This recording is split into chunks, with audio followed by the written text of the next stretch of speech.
Hi, everyone. Welcome to Waste 360's Nothing Wasted podcast.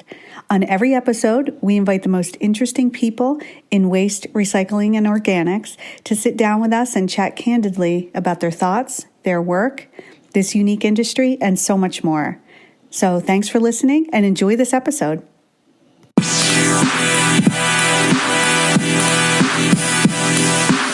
Hi, everyone. I just want to make sure that you all know that Waste Expo Together Online registration is open. You can go to wasteexpo.com to register and check out who's speaking and the amazing content we have lined up for you guys. We're super excited and know you will be too. Hi, everyone. This is Liz Bothwell from Waste 360 with Alex Coari, Director of Capital and Innovation at ReFED. She's also one of our esteemed 2020 40 Under 40 winners. So we're thrilled to have her with us today. Welcome, Alex, and thanks for being on the show today.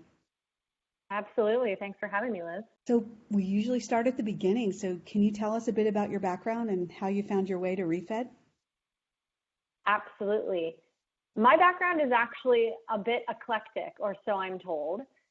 I actually started my career on Wall Street working as an investment banker, mostly focused on emerging markets and in industries that really are not related to food at all. I was actually focused on metals and mining, oil and gas, the financial institution market. And so food didn't really seem to be in the future for me at that point in my career, but food had always been a personal passion point. And as I got a bit burnt out from years working on Wall Street, decided to shift things in my career a bit and moved into the sustainable food supply chain certification space with Fair Trade USA.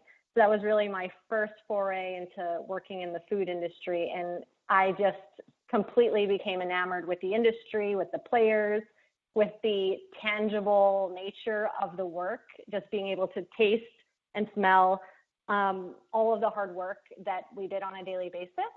And after a handful of years doing that work, really got the bug to work in the innovation and startup space. So wanted to figure out how to use market-based approaches through business to solve challenges related to topics of food. And so spent a couple of years working in startup acceleration space, actually worked at a health and wellness startup before going down to Latin America and working with social entrepreneurs down there. And when I came back to the States back in the beginning of 2018, I did some thinking about what a recruiter had once told me, which is looking at all of this mix of experiences and skills that I had, he wasn't sure if I wanted to make money or if I wanted to make an impact in the world.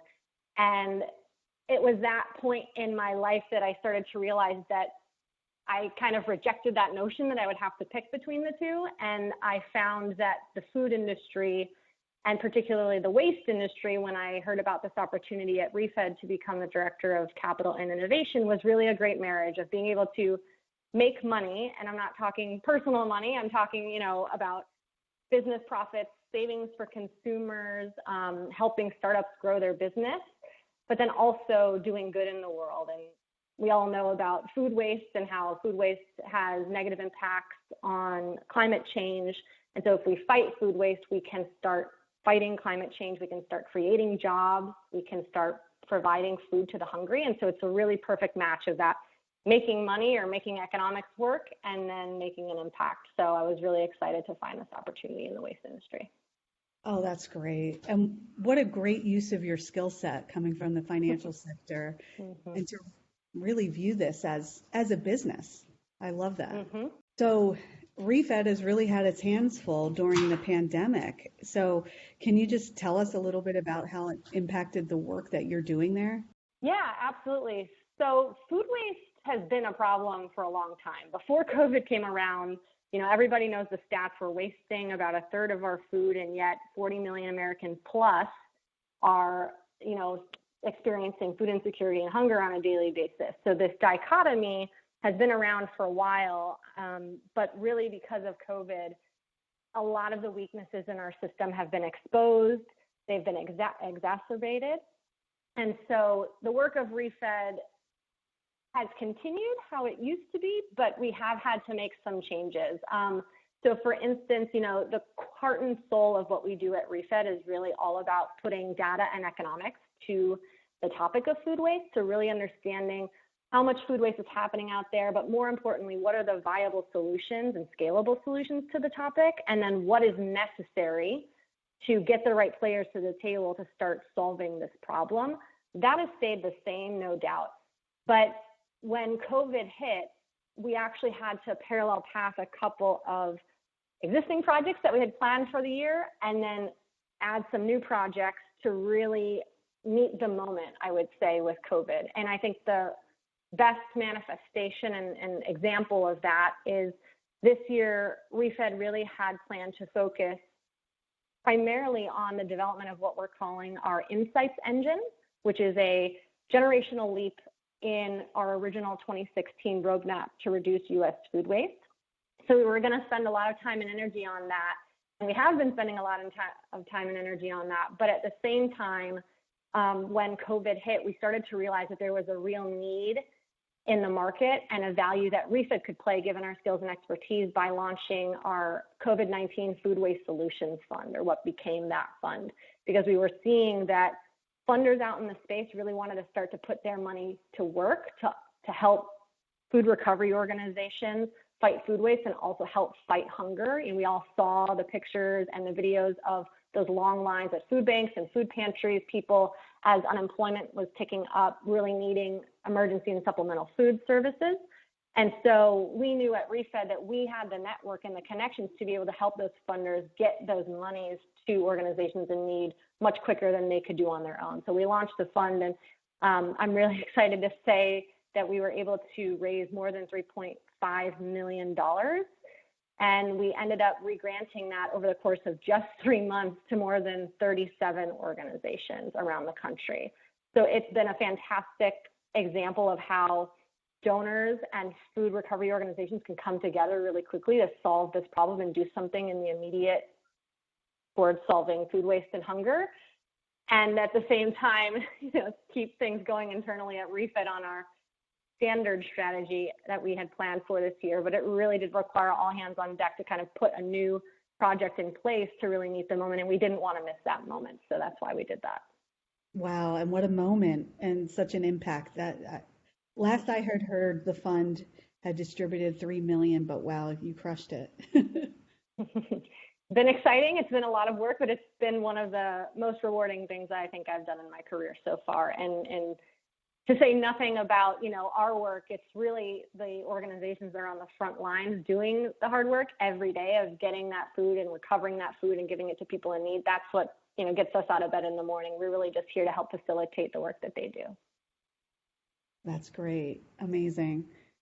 So, speaking of COVID, do you think people in general will carry the lessons learned during the pandemic with them beyond the pandemic, around food waste and what people have learned? There just seems to be a heightened awareness of food waste now. Are you seeing that? I am starting to see that. What gives me and what has been giving me a lot of hope is that even before COVID hit, you were starting to see real interest and recognition, particularly from new segments of funders that could come into the space and help to fight food waste and scale solutions. Primarily, I'm talking about climate funders who were starting to recognize that the power of the fight against food waste has a really big impact on our ability to fight climate change.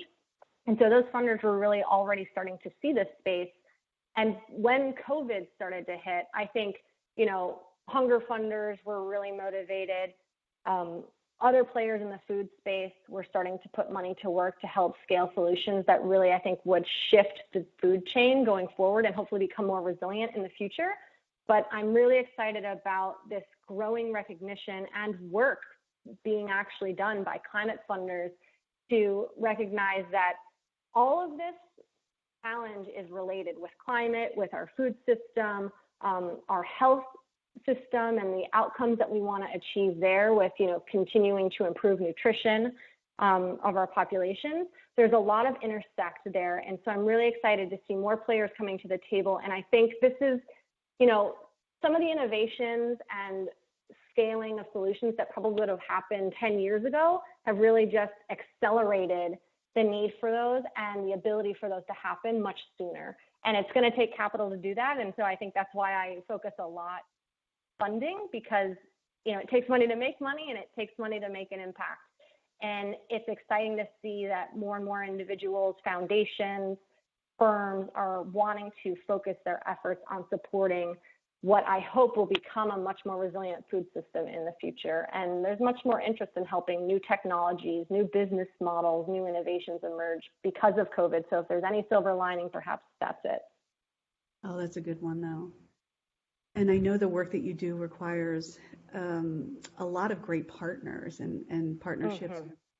They're a critical part of your work. So, I mean, you must be very skilled in collaboration. Can you talk about that a little? What you think makes a good partner and what facets of good collaboration can you share? I think it could really help others in other areas and sectors of the industry. Yeah, absolutely. I love that question, because I think another kind of core activity that I think ReFED has become really skilled at is this collaboration and connection activity. The way that we look at how we're going to solve this problem of food waste and ultimately fight climate change and hunger and just drive economic development has a lot to do with convening and connecting the various stakeholders that work across the value chain. And if you think about it, from farm all the way to the consumer, there are a lot of players involved, and there's actually a lot of institutions that kind of surround that system as well. So it's not just farms and manufacturers and retailers and consumers, but what about government agencies and what about universities that are working on research? I know on your program you've interviewed Emily Broadleaf from the Harvard Food Law and Policy Clinic. Some of the work that they do, for instance, is really critical in terms of leveling the playing field, setting the rules of the game, helping government agencies really put the best policies and legislation forward so that this system can grow and scale as quickly and as needed. So all of those players we've recognized at ReFED are really important to get in the same room, to work together, to partner together, but without somebody in the middle that's actually looking at the problem on a systems level and starting to connect those dots, understanding who's doing what, where there's duplicative efforts, what more can be created if we just got the right players in the room, that a lot of this food waste fighting wouldn't happen. And so I think that's been a critical role that ReFED has played. And if I think about some of the best practices for forming partnerships and collaboration, we actually just put out a Scaling Food Recovery and Hunger Relief Efforts report, which is based on the Food Recovery Accelerator program that we launched last year. And so we wrote this report to make sure that some of those lessons learned and best practices got out into the broader sector. And one of the best practices is around partnership and collaboration. And some of the things that we highlight there is just making sure that each party understands really fully what they're bringing to the table, what is their skill or expertise that really is unique to them, and how is that complementary to what the other person or organization is bringing, and being really upfront about that. I think sometimes what I see in this industry, or just in general, is that a lot of partnerships are aspirational, mm-hmm. or they don't really communicate very well what they're hoping to get out of the partnership, and there's a lot of assumptions that are made, and I think that's where partnerships and collaborations start to break down. I think also just being really explicit about timelines and how many resources are going to be dedicated to a particular project or partnership that are coming together is really important. And then just making sure that missions are aligned. I think, again, there's a lot of challenges that can arise when assumptions are made. And so just really making sure that the mission and objective of each partner is explicit as well. That's great advice. It really is, and can go across all industries, I think. And then you're speaking at Waste Expo Together Online. We're super excited about that. And you're speaking in 2 sessions. Can you give our listeners an idea of what they'll learn in the 2 that you're speaking in? Yeah, so one of the panels that I am speaking on highlights a couple other of my 40 under 40 colleagues. And so in that conversation, it's really all about how the three of us got into this industry, some of the changes that we're seeing, why we find the waste industry so exciting. As a little bit of a preview to that, I think at the end of the presentation, something that we all kind of share, or at least I really echoed, is I didn't actually even know this was an industry before I came into it.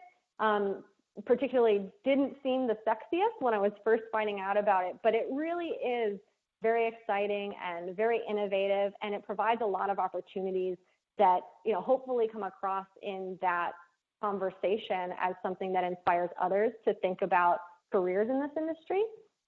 So I would highly recommend people listen to that. And then my second conversation is actually with several food recovery organizations across the country, where we're actually talking about some of the lessons that they've learned over the years about how best to rescue perfectly good food and provide that to those in need, and how because of COVID, that has really shifted how they operate. It's presented new challenges, but also new opportunities, and what they need and hope and see for the future of the sector. Because right now, what a lot of people are talking about is, of course, immediate response to COVID, but quite quickly here, people are starting to shift to your previous question, Liz, about how we build a more resilient food system. So we have that conversation with 3 food recovery organizations. Oh, it's going to be awesome. And then I had another question, just because ReFED and specifically the work you do, I feel like a lot of us rely on data and stats from you guys. How important is data to the work that you all do? It's the core. I call it's the heart and soul of our organization. And we really believe that, as the saying goes, what gets measured gets managed, I believe. And so, without the data, without the insights that can be gleaned from that data and really shared with the industry, people are really just, walking blind and operating blindly. And there will certainly be good things that come, just from individual efforts to fight food waste, but really we need to be solving this problem at a systems level and looking at it from a systems level, because not one in particular player can solve this on their own. The system is just way too interconnected, and really nobody at the end of the day, has a end of year performance metric around food waste reduction necessarily. If we're talking about a retailer in-house, it really spans different departments and different individuals. So we have to be using data to help individuals understand how fighting food waste can impact their bottom line or their head counts, or provide other opportunities in the future towards solving some of the challenges and impacts that they want to solve.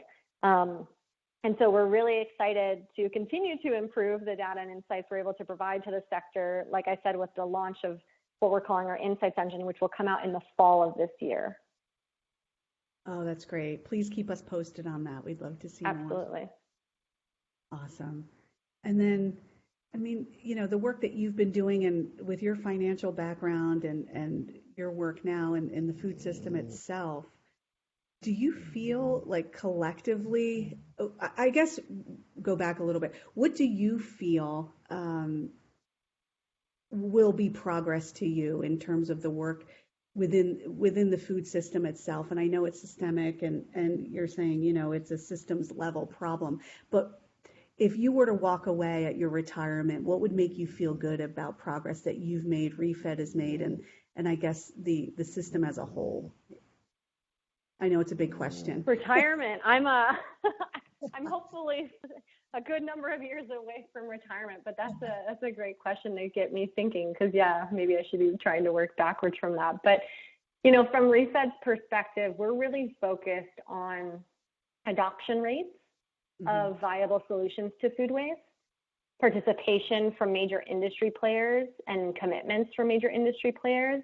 And particularly for the work that I do on the capital and innovation side of food waste, is really tracking the amount of investment that is coming into this space. Because what's important to remember is that wide-scale adoption of solutions that make our food system more resilient are going to require billions of dollars in financing. And that will come from this mixture of public, private, and philanthropic capital.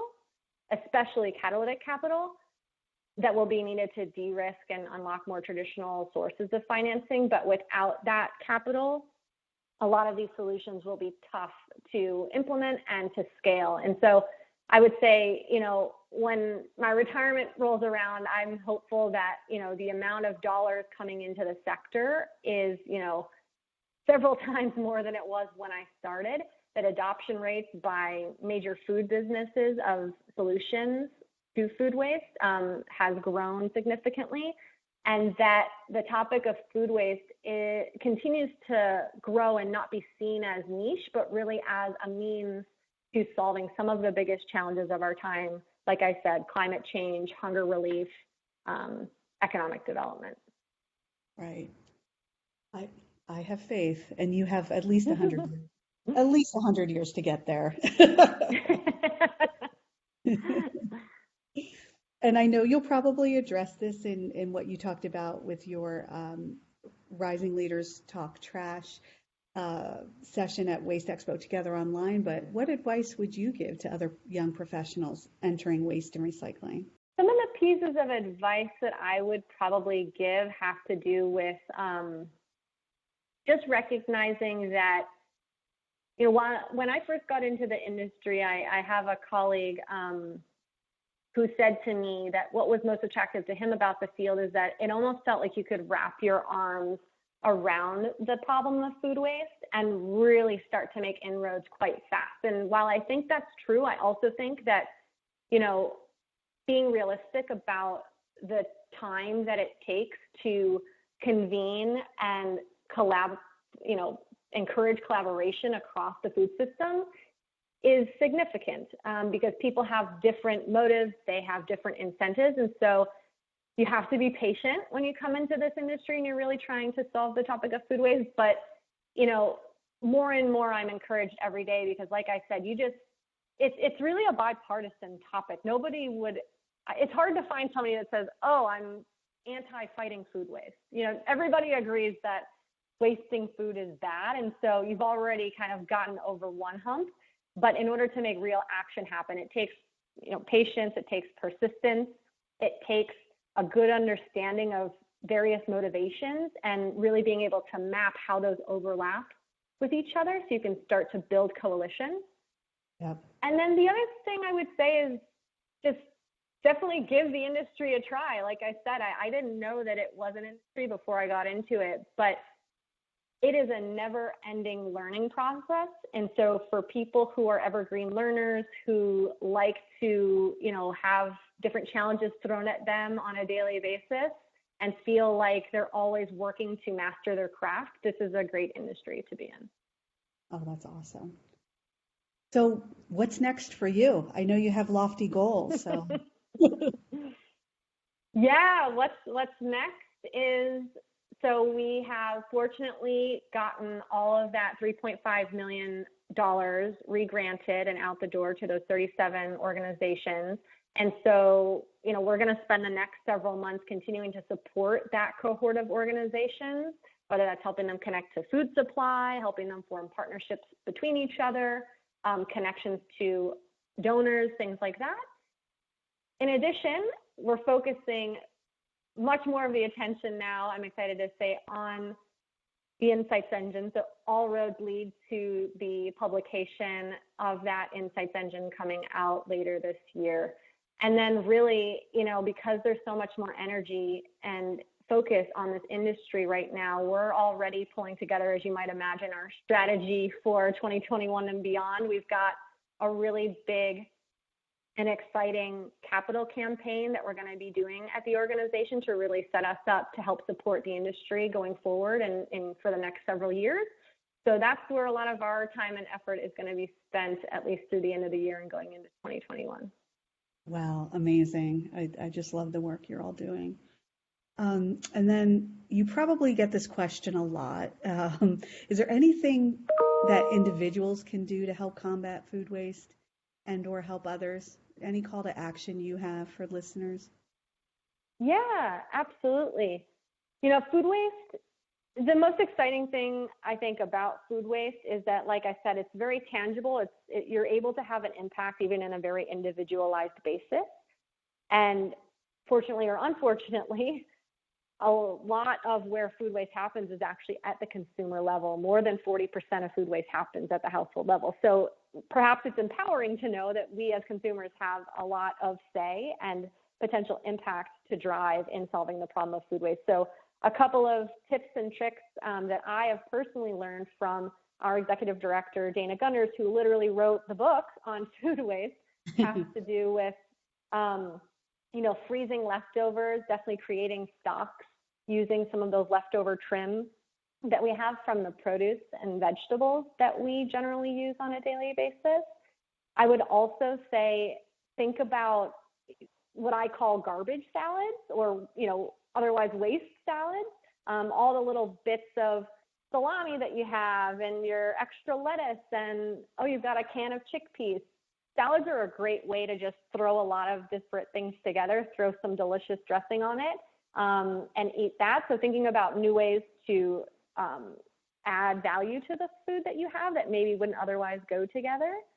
And then generally, I would say, really thinking about menu planning. I know in today's world, we're all pretty stressed, but thinking ahead about what we want to eat that week and what we will batch make is a really great way to make sure we're not overbuying. And that can really help us reduce our waste as well. Oh, that's great advice, and something we can all practice, like you said. Well, this has been awesome. Thank you so much, Alex, for your insights. And we really look forward to watching you on Waste Expo Together Online and seeing what else you do. For such a young person, you've accomplished so much. So thank you for the work you've done and will do. No, absolutely. Thank you for the opportunity, Liz. It's wonderful to speak with you, and just really I'm encouraged by the continued work of people like you and others in the industry. So thank you. Oh, you're welcome. Thank you. Yeah, sounds good. Have a great day. You too. Bye-bye.